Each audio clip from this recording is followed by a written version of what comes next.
Picasso, 1973. You ask what I truly remember of it. Everything and nothing. The cries of peacocks in the Moorish ruins of Malaga. Menherbe, where the owls swoop down at dusk to carry off the rib-thin village cats. A night in Naples when Stravinsky and I were arrested for pissing in the Galleria. Alfred Jarry's pistol. The statuettes stolen from the Louvre, the sea, of course, the Mediterranean shining olive silver on a day we sailed out from the white harbor of Cadaqués, and Frica swam after us. So deep we let her clamber aboard, soaking the skiff as she shook her glittering fur.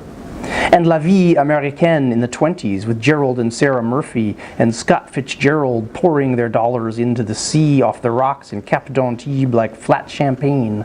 And I supporting Olga in the style to which she aspired, a chauffeur to guide our immense Hispano-Suiza through the village streets of Paris, and servants and maids and white shoes and dinner jackets and diapers and headaches and the Dadaists and the ballettomanes and the war between Cocteau and Breton and Satie and Massine, and the dealers and the bankers, and at last Marie-Thérèse to alleviate the weight of all that money upon my soul. In human affairs, everything is craven, tainted, exigent. Only life may live beyond compromise. But merely the intention to create is not enough. Sometimes bronze is too luxurious, marble too intense, pebbles shaped by the sea too masterful to equal. The world provides a treasury from which to choose, paper or canvas, gouache or charcoal or ink. Even in my life there were days when the work would not come, when the child had the measles and the wife was a shrew, when rain on slate made me wonder how I ever felt affection for Paris. The Mediterranean rejuvenated me, junk rejuvenated me. Bored, I searched the scrap heap and potter's field for broken urns and jug handles, string and wire, wicker baskets I might put to use in some assemblage.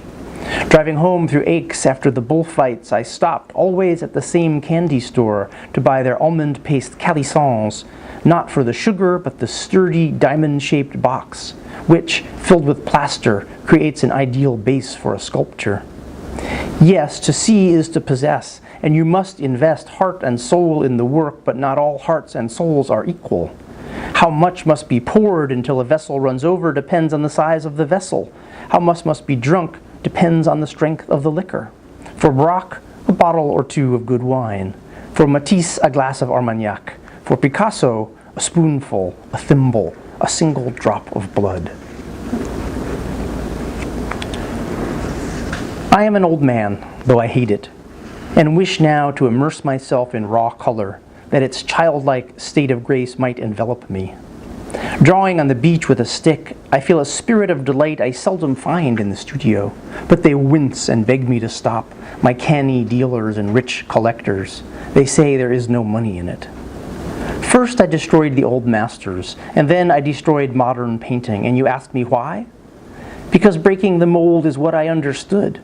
Tearing down temples and monuments, releasing the Minotaur from the labyrinth.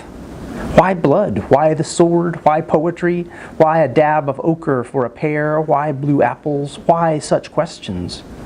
Why do I go forward? Am I a fool? Do I believe, like some superstitious Andalusian peasant, that painting will enable me to stave off death? Do not mention that word in my presence. But I will tell you, since you ask why I paint. Lean closer so I may whisper it, to stave off death.